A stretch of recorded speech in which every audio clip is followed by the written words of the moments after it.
Shalom adik-adik yang ada di rumah, apa kabar hari ini? Dahsyat, luar biasa.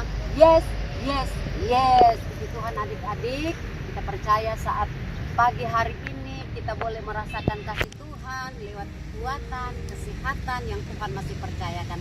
Adik-adik yang ada di rumah, ambil sikap, duduk manis bersama mama dan papa, dan tante di sini akan membawakan kita di dalam mendengarkan cerita kebenaran firman Tuhan. Semua tutup mata, kita berdoa sebelum kita mendengarkan firman Tuhan. Kami bersyukur atas kasih rahmat Tuhan yang kami rasakan di dalam hidup kami. Dan saat pagi hari ini kami bersyukur Tuhan masih memberikan kami kesempatan untuk bisa menghirup udara yang segar, semua karena kasih anugerah Tuhan. Tuhan Yesus yang baik, saat ini anak-anak sekolah minggu yang ada di rumah akan mendengarkan cerita firman Tuhan. Mari Tuhan berkati pendengaran kami, bahkan mama dan papa yang ikut menonton, Tuhan juga memberkati. Kami siapkan hati untuk mendengarkan firman Tuhan. Haleluya. Amin.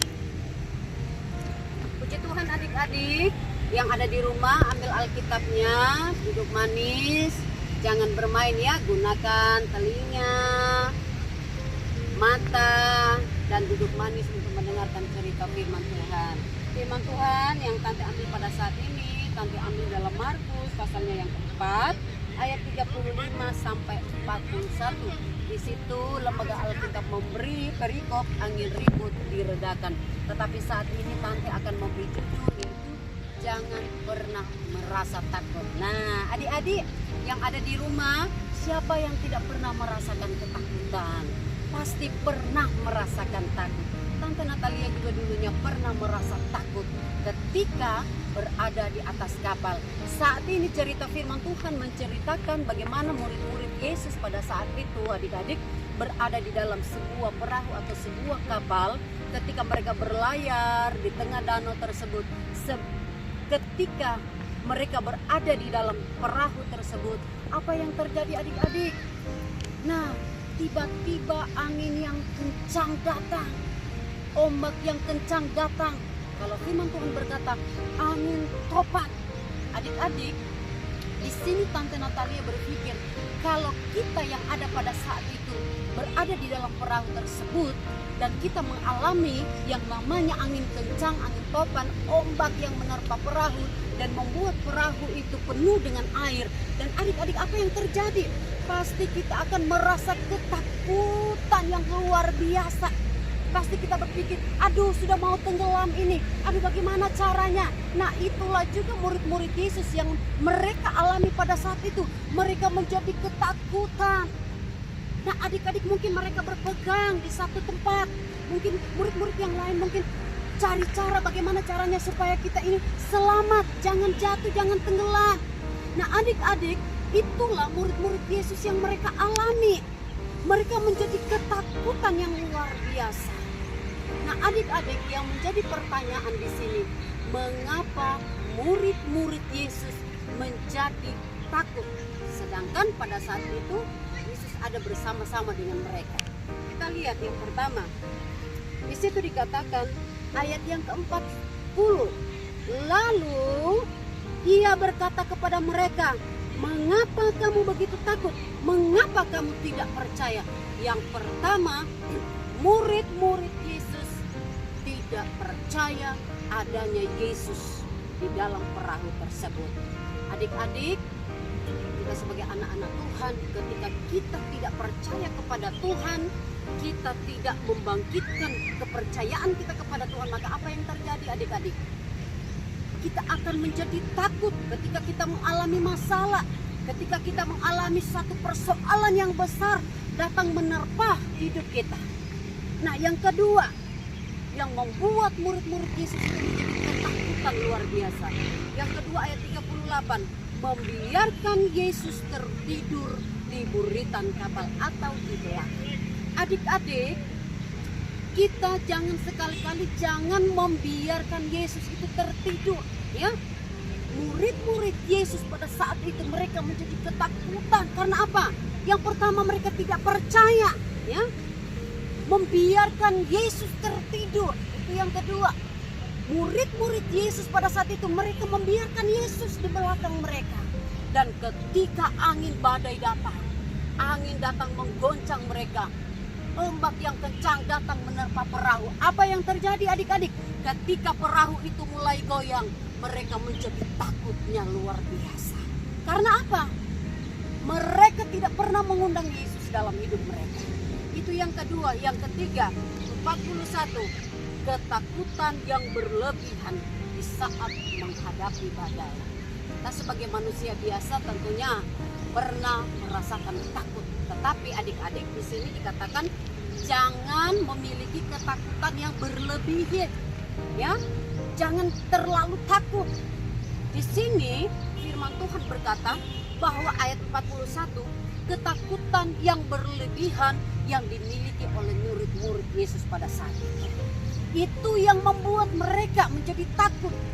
Nah, adik-adik, apa yang harus kita buat ketika kita merasa takut? Coba adik-adik di rumah ambil Alkitabnya, buka Mazmur 56 ayatnya yang keempat. Adik-adik yang ada di rumah baca dalam Mazmur pasal 56 ayat 4. Apa yang kita harus buat? Ayat 4. Waktu aku takut, aku ini percaya kepadamu, kepada Allah yang firman-Nya kupuji, kepada Allah aku percaya, aku tidak takut. Ini adalah janji Tuhan bagi anak-anak sekolah minggu yang percaya sungguh kepada Tuhan. Ketika kita percaya, ketika kita membangunkan Yesus dalam hidup kita, maka apa yang terjadi adik-adik? Ketika kita takut, kita tidak akan pernah ditinggalkan oleh Tuhan. Karena apa? Di sini kita sudah bergantungkan hidup kita kepada Tuhan. Janji Tuhan yang kedua, kita lihat bersama-sama di dalam Yesaya 41 ayat yang ke-10. Janganlah takut sebab aku menyertai engkau, janganlah bimbang sebab aku ini Allahmu. Aku akan meneguhkan, bahkan akan menolong engkau. Aku akan memegang engkau dengan tangan kananku yang membawa kemenangan. Ayat 13. Sebab aku ini Tuhan Allahmu memegang tangan kananmu dan berkata kepadamu, janganlah takut, akulah yang menolong engkau. Ini janji Tuhan bagi anak-anak Tuhan yang setia kepada Tuhan, yang percaya kepada Tuhan dan membangunkan Yesus kepada Tuhan. Nah, adik-adik, di sini janji Tuhan yang kepada kita ayat yang ke-13, sebab aku ini Tuhan Allahmu memegang tangan kananmu dan berkata kepadamu, janganlah takut, akulah yang menolong engkau. Ini janji Tuhan bagi anak-anak sekolah minggu. Jadi jangan pernah merasa takut. Karena apa? Janji Tuhan sudah diberikan kepada kita bahwa Dia akan memelihara kita, Dia akan memegang tangan kita, Dia akan membimbing kita, Dia akan melindungi kita. Ini janji Tuhan, ya dan amin bagi anak-anak Tuhan. Jadi adik-adik yang ada di rumah, kita harus bergantung kepada Tuhan. Taruh pengharapan kita kepada Tuhan, taruh kepercayaan kepada Tuhan. Dan ketika kita percaya sungguh kepada Tuhan, maka apa yang terjadi? Kita akan mendapatkan ketenangan dari Tuhan. Karena apa adik-adik?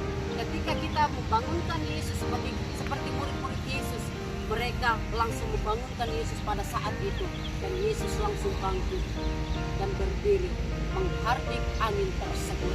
Nah adik-adik, ketika kita membangunkan Yesus dalam hidup kita, apa yang terjadi? Maka Yesus akan hadir dalam hidup kita dan menjaga, menolong kita, membimbing kita, melindungi kita, bahkan memegang tangan kanan kita setiap harinya. Ini adalah janji perlindungan Tuhan bagi anak-anak yang senantiasa setia kepada Tuhan. Puji Tuhan adik-adik, inilah cerita firman Tuhan. Jadi jangan pernah merasa takut, karena janji Tuhan sudah diberikan bagi anak-anak sekolah minggu, yaitu janji Tuhan bahwa Tuhan melindungi kita semua. Puji Tuhan adik-adik, firman Tuhan terdapat di dalam Markus pasal 4 ayat yang ke-35 sampai 41. Bagaimana di situ mengisahkan tentang murid-murid Yesus yang merasa takut ketika mereka berada dalam perahu. Adik-adik, ayat hafalan untuk minggu depan yaitu di dalam Yesaya 41 ayat yang ke-13. Sebab aku ini Tuhan Allahmu memegang tangan kananmu dan berkata kepadamu, janganlah takut, akulah yang menolong engkau. Jadi adik-adik, harus diaminkan bahwa Tuhan selalu setia menolong kita. Puji Tuhan, inilah firman Tuhan. Kiranya Tuhan Yesus memberkati kita semua. Mari kita berdoa. Kami bersyukur buat firman Tuhan. Biarlah firman yang sudah didengarkan oleh anak-anak sekolah minggu yang ada di rumah, Tuhan tanamkan di dalam hati mereka dan menjadi bekal di dalam mereka mengiring Tuhan. Kami bersyukur Tuhan pada saat ini buat kebenaran firman-Mu. Ini yang menjadi doa kami di dalam nama Tuhan Yesus Kristus yang menjadi juru selamat kami. Haleluya. Amin. Terima kasih. Tuhan Yesus memberkati. Amin.